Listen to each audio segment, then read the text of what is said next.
How are you? Oh, no, you're not early. Don't worry. I got a little bit of a late start today, and it's not as long as it used to be, and this used to take hours, as you know. But even with the trim, it's not a quick process either. Still, I'm almost finished.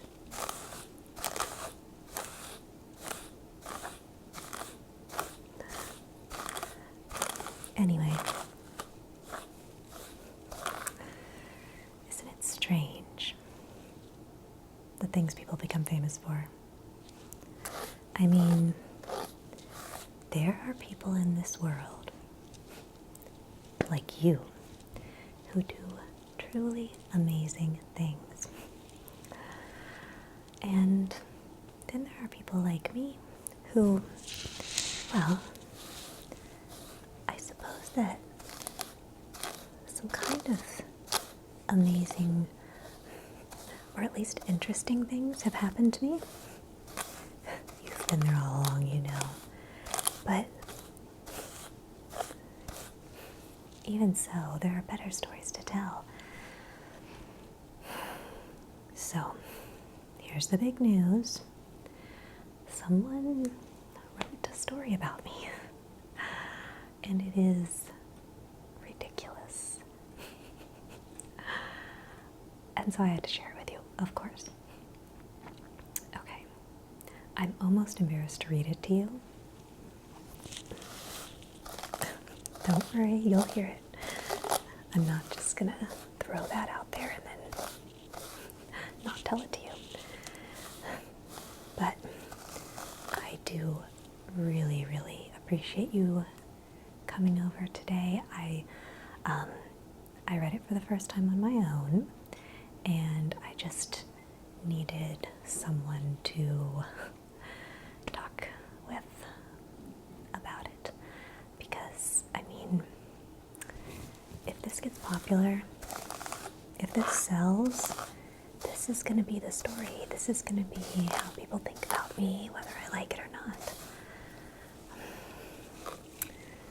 And I needed to know, just for my own sake, that there was somebody out there who would understand like you do and know what really happened. So, thank you. This is important to me. I would not have called you up this hour otherwise. I do have a question, and I trust you. You are amazing. You are one of my very closest friends. And when, like me, you do live in a tower, you don't really have that many close friends. So I really appreciate it that you're someone who makes the effort to keep in touch. Well, because I do have so few close friends, I really hate to ask, but these guys who wrote this story, they never talked to me. They never talked to anyone else who actually appears in the story, as far as I can tell. So I was wondering if you had talked to these guys. It's Jakob and Wilhelm Grimm. Have you heard of them? Apparently they go around collecting stories about people and then twisting them in crazy ways and basically turning them into fairy tales, which some of us don't appreciate so much. But I understand that people will say anything for money, and apparently their stories are very popular. So you didn't talk to them? I knew you wouldn't have. But I kind of had to ask. I'm sorry. Of course you didn't. Alright, well, let's just get it over with. Let me read it to you, and we'll talk about it. You can let me know what you think. Okay? Okay. You're not gonna believe it. Okay.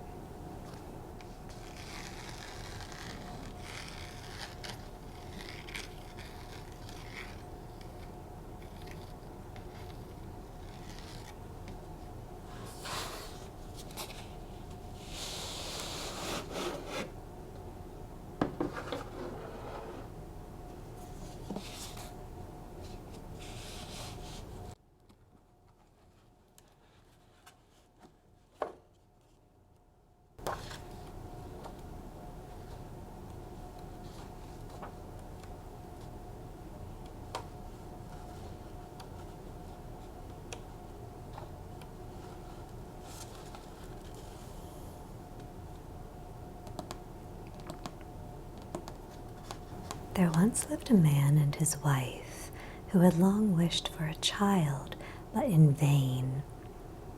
Now there was at the back of their house a little window which overlooked a beautiful garden full of the finest vegetables and flowers. But there was a high wall all around it, and no one ventured into it, for it belonged to a witch of great might, and of whom all the world was afraid. One day, when the wife was standing at the window and looking into the garden, she saw a bed filled with the finest rampion, and it looked so fresh and green that she began to wish for some, and at length she longed for it greatly. This went on for days, and as she knew she could not get the rampion, she pined away and grew pale and miserable. Then the man was uneasy and asked, "What is the matter, dear wife?" "Oh," she answered, "I shall die unless I can have some of that rampion to eat that grows in the garden at the back of our house." The man, who loved her very much, thought to himself, "Rather than lose my wife, I will get some rampion, cost what it will." So in the twilight he climbed over the wall into the witch's garden, plucked hastily a handful of rampion, and brought it to his wife. She made a salad of it at once, and ate of it to her heart's content. But she liked it so much, and it tasted so good, that the next day she longed for it thrice as much as she had done before. If she was to have any rest, the man must climb over the wall once more. So he went in the twilight again, and as he was climbing back, he saw all at once the witch standing before him, and was terribly frightened, as she cried with angry eyes, "How dare you climb over my garden like a thief and steal my rampion? It shall be the worse for you." "Oh," he answered, "be merciful rather than just. I have only done it through necessity, for my wife saw your rampion out of the window and became possessed with so great a longing that she would have died if she could not have had some to eat."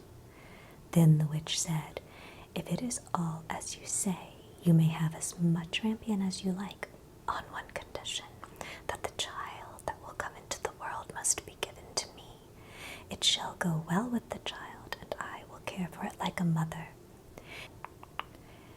In his distress of mind, the man promised everything, and when the time came when the child was born, the witch appeared, and giving the child the name of Rapunzel, which is the same as rampion, she took it away with her.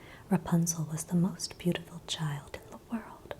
When she was 12 years old, the witch shut her up in a tower in the midst of a wood, and it had neither steps nor door, only a small window above. When the witch wished to be let in, she would stand below and would cry, "Rapunzel, Rapunzel, let down your hair." Rapunzel had beautiful long hair that shone like gold. When she heard the voice of the witch, she would undo the fastening of the upper window, bind the plaits of her hair, and let it down 20 ells below, and the witch would climb up by it. After they had lived thus a few years, it happened that as the king's son was riding through the wood, he came to the tower, and as he drew near, he heard a voice singing so sweetly that he stood still and listened. It was Rapunzel in her loneliness, trying to pass away the time with sweet songs. The king's son wished to go into her and sought to find a door in the tower, but there was none. So he rode home, But the song had entered into his heart, and every day he went into the wood and listened to it. Once, as he was standing there under a tree, he saw the witch come up and listened while she called out, "Oh, Rapunzel, Rapunzel, let down your hair." Then he saw how Rapunzel let down her long tresses and how the witch climbed up by them and went into her. And he said to himself, "Since that is the ladder, I will climb it and seek my fortune." And the next day, as soon as it began to grow dusk, he went to the tower and cried, "Oh, Rapunzel, Rapunzel, let down your hair." And she let down her hair, and the king's son climbed up by it. Rapunzel was greatly terrified when she saw that a man had come into her, for she had never seen one before.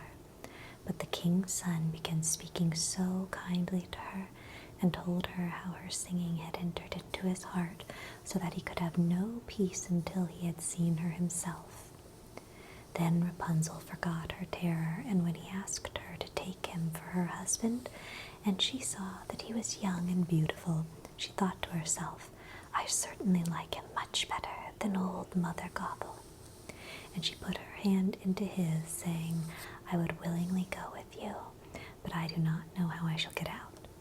When you come, bring each time a silken rope, and I will make a ladder, and when it is quite ready, I will get down by it out of the tower, and you shall take me away on your horse."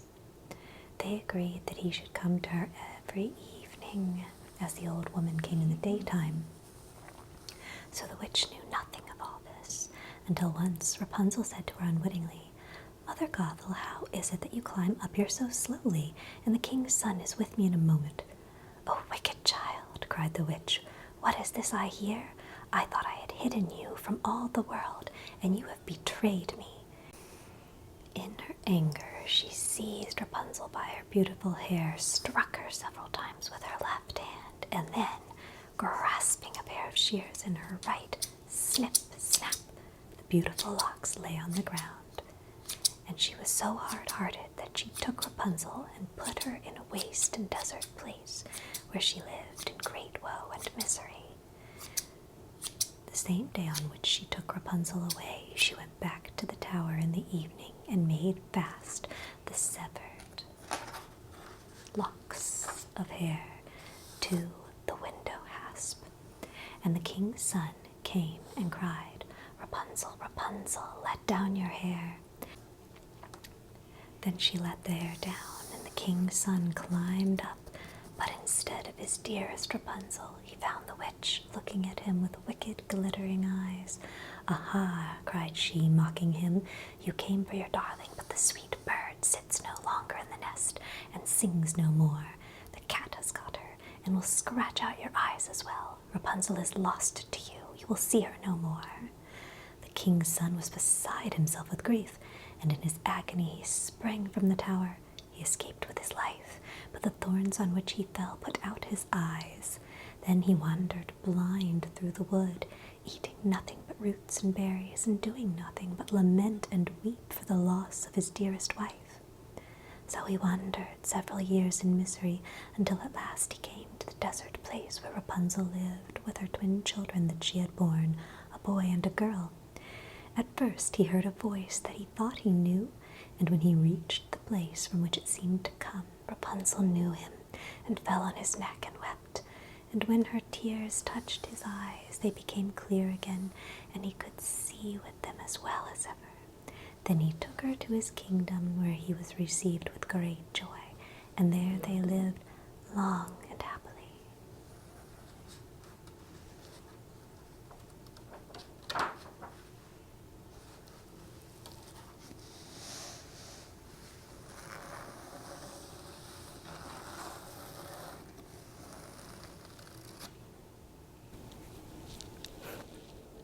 Well, what do you think? Completely ridiculous, right? Oh my gosh. I mean, in a way, it's a better story. It's sort of less embarrassing, really, I suppose. And I mean, it makes me look quite a romantic figure. But I do feel bad for Joe, the prince. Oh my gosh. I am sure he's going to love being turned into a prince.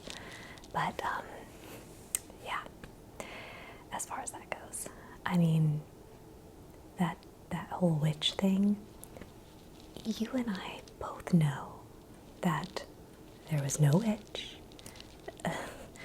My parents raised me. You know, this is a very average situation I have going on here. I mean, there was the strange epidemic that happened, you know, when we were teenagers. And so, Mom and Dad could afford to build me this tower, and so they did. I know it's super unusual. I mean, your parents didn't do this, right?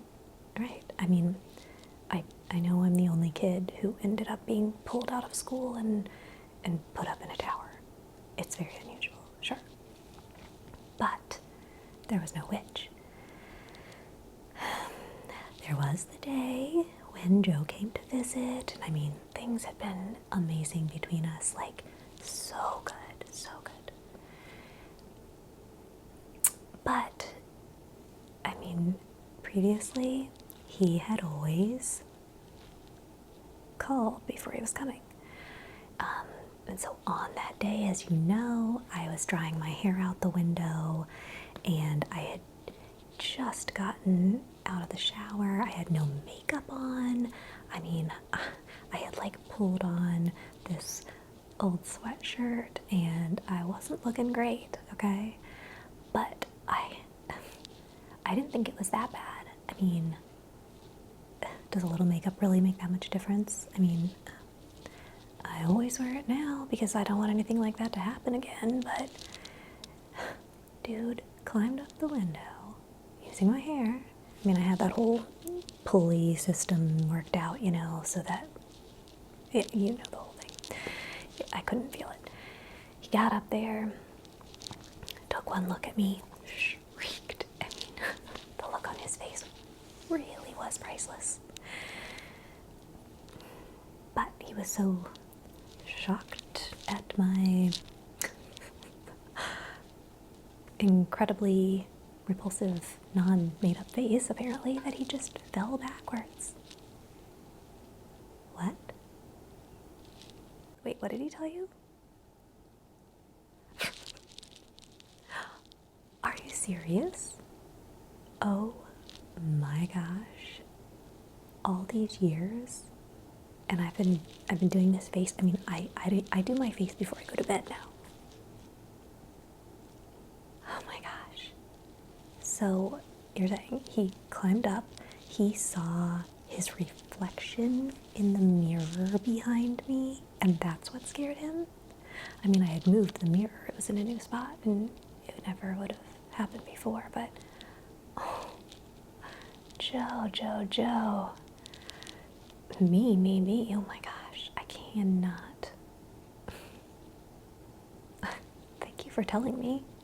I mean, as soon as we're done talking, I'm gonna go wash all this crap off.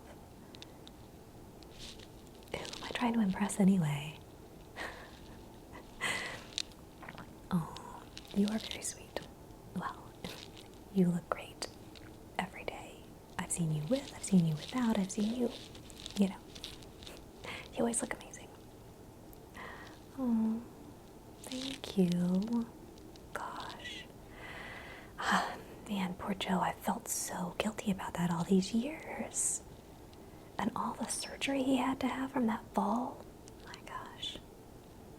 Well, I mean, you know, maybe this story isn't such a bad thing.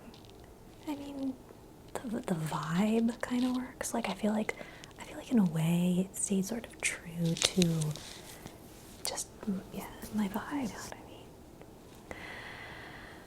Well, it's made a big difference to talk to you. You're amazing. Thank you. I cannot wait to hear what Joe has to say about this. I mean, not that he talks to me anymore. I mean, even if it wasn't my fault, I can understand why the whole thing was kind of traumatizing for him. Yeah. Well, you know,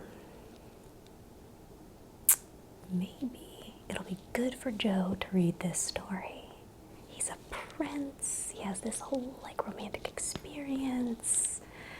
I mean, I think that, I think this could be good for him, actually. And if he kind of, hears it a few times and it gets into his head, maybe he'll kind of forget about what really happened, and this can be sort of the official story. Yeah, I think that works.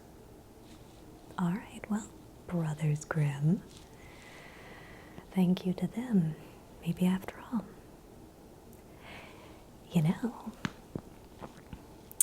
I think your story could be quite interesting to them. Uh-huh. Yeah. I mean, they're very creative. I'll give them that. They're very creative. So, that whole, like, debacle. Yeah. Uh-huh, exactly. The thing with your grandmother and that guy. I mean, he was basically a wolf. They could make him, like, a literal wolf in the story. I can see it now. Do you remember that red coat that you had back then? You wore it everywhere. Yeah. Something cute. They could call it, like, Little Red Riding Hood. Yeah, you like it? Yeah, because remember it had, like, the little hood, and you would always, like, that was when you were doing all the horseback riding, and, I think it's perfect. Maybe there could be horses in it, too. Too complicated, too many animals. I understand, no problem. So, maybe just Little Red Coat, then. You like Little Red Riding Hood? I think it has a good ring to it. You should talk to them. There are also, though, there's a bunch of people in France right now. There's, like, this whole coterie of people who are really into these fantasy tales. Yeah. Charles Perrault, have you heard of him? He might be somebody to talk to. But anyway, it's just all the rage right now, all of this storytelling. Uh-huh. Hey, if they come interview me, I'll give them all sorts of ideas for you. It's worked out in my case, I guess. Who knows what their sources were, but I guess I should say thank you. Maybe I should call Joe. What do you think? No, you're probably right. Things end for a reason. Well, anyway, thank you for coming today. Yeah. Absolutely, yes. Yeah. If they write one about you, I am there to hear it. Okay. Well, be careful on the stairs down.